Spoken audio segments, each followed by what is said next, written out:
younger, I for some reason liked to pick on him, maybe because I was growing up was the fat kid with braces and glasses, and so I got enough picked on, so I picked on my younger cousin. So his defense is to grab a lemon meringue pie and throw it in my face.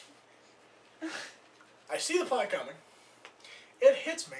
I look at the ground and I'm like, did that just hit me? Then I see the pie crust fall. I'm like, yes it did. In that period of time, throw, pie, ground. My grandma, who was in the other room, whips around the corner and smacks him in the mouth. I wasn't able to turn around before I heard that noise. She's this tall and quick as shit. I didn't see her coming. And neither did he. It was great.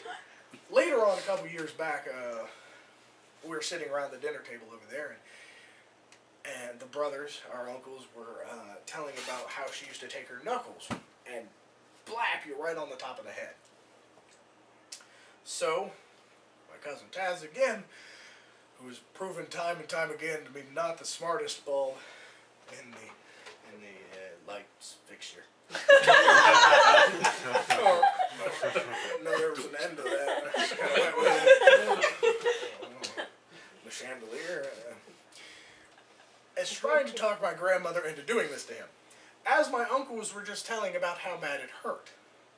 So she's like, oh no, honey, I'm not going to do it. And I do believe he just randomly cursed or something that he knew would press her buttons, and she fucking lit him up. Now, Taz is now taller than I am. This tall. And it's just like, whap! On the top of the head. And he was just like, oh! I started rubbing it. It was the greatest thing ever. Going back to it, yeah, I didn't want to tell them. My grandparents on the other side, however, are a little more interesting.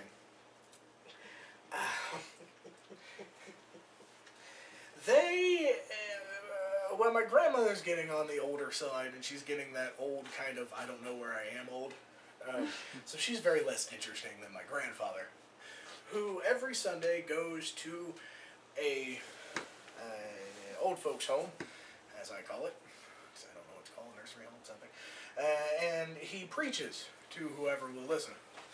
Now, I don't know if he's supposed to, if they schedule that, or if he shows up with a Bible and is like, this is what God said!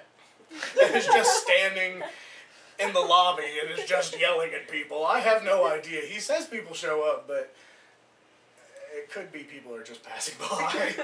He's like, that's 1, 2, you're listening, 4.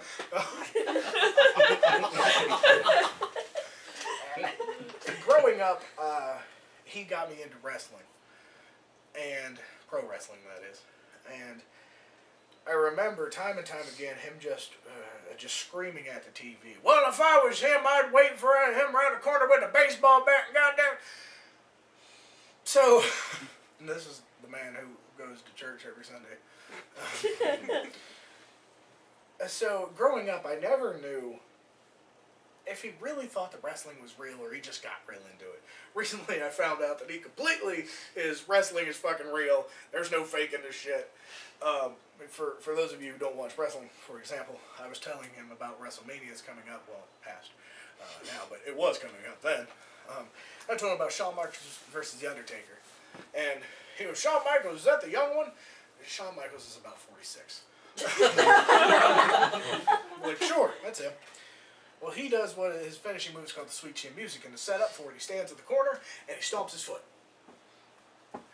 This is 1, to get the crowd pumped up so they know what's coming on, and 2, to let the guy who's laying on the ground know, hey, I'm going to kick you in the mouth. So my grandfather's like, well, I don't understand why he stands there and stomps his damn foot. If I was a guy who was going to kick, I'd just roll out the damn ring. I know it was going to come. I'm like, oh my God, you think this is real? I'm like, no, duh, that's what he does. He does the foot stomp so the dude knows to get ready, to put his hands up and go, yeah, fall over. That's the whole premise. And it just really got to me. And I was like, holy shit, like this hit me like a month ago. I was like, this is real.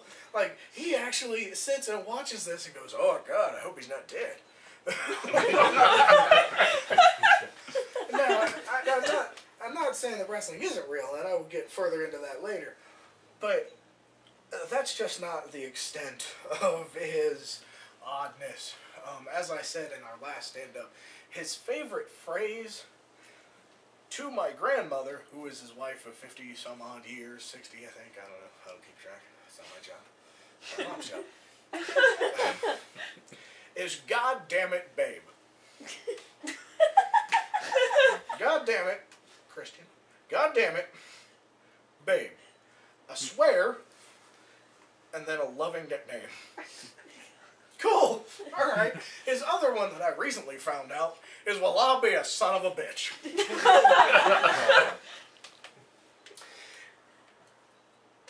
Inadvertently calling his dead mother a bitch. And these phrases come up most when? Christmas and Easter. That's great. Sitting around, he's making ham for Easter. Well, God damn it, babe, I know what to do. I burn the ham. I'll be a son of a bitch. Yay, Jesus.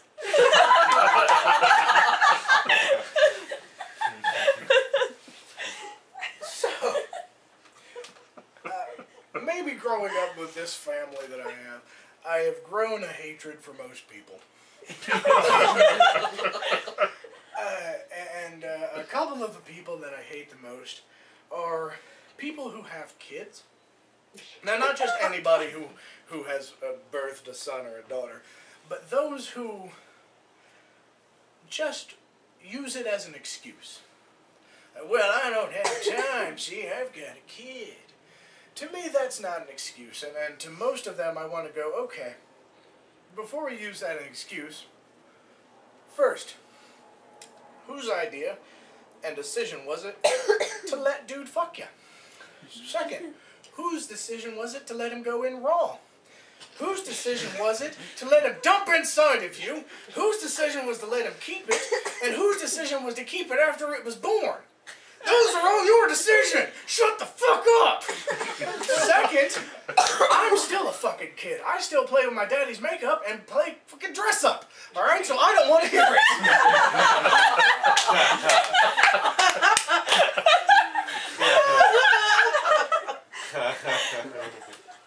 So, I don't count that as a fucking excuse. You've got a kid, it's your own goddamn fault. Can we tell babies though? Yeah. Fuck them. That's illegal in most states. Yeah, but Michael Jackson got away with it. I don't care if he's dead, he's still a child molester. Fuck off. I also hate emos, speaking of child molesters. Oh my god. Maybe it's because they suck dick and I don't fancy that. I don't even fancy getting my dick sucked, frankly. 3 6 Mafia came up with a song that says, I love sex, but I'd rather get some head. Now, I don't know what kind of fucked up vaginas they've had, but I presume it's hot dog in a hallway type shit. Because if you'd rather get head than sex, there's something wrong with the pussy that you've had before, and they need something different. I know they're famous, they probably get a lot of it, but the lot of it they get is hot dog in a hallway again. So, back to the emos. Not 3 6 Mafia, because I frankly can't stand them. The girl pants thing bugs the shit out of me. Why you would wear pants, number one, that are tight. I can't stand tight pants. I can't stand tight pants, just in general, on me. Then to go in your sister's closet and to go, these won't fit. There we go. Now, I get it if you're a rock star and you wear leather pants, so, you know, your package will be all out there for the ladies. That's your own choice. But for just some fucking dumpy 14-year-old douchebag who is just going to roam the streets and annoy me every time I see him, for him to wear pants that I could see his scars on his legs, that's how fucking tight they are, is horrible. Now, I used to think it was just an expression, girl pants, because they just wore tight pants.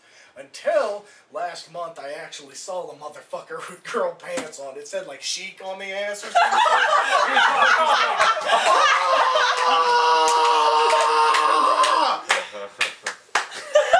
I just don't get it. I mean, it aggravates the shit out of me. I gotta wonder when they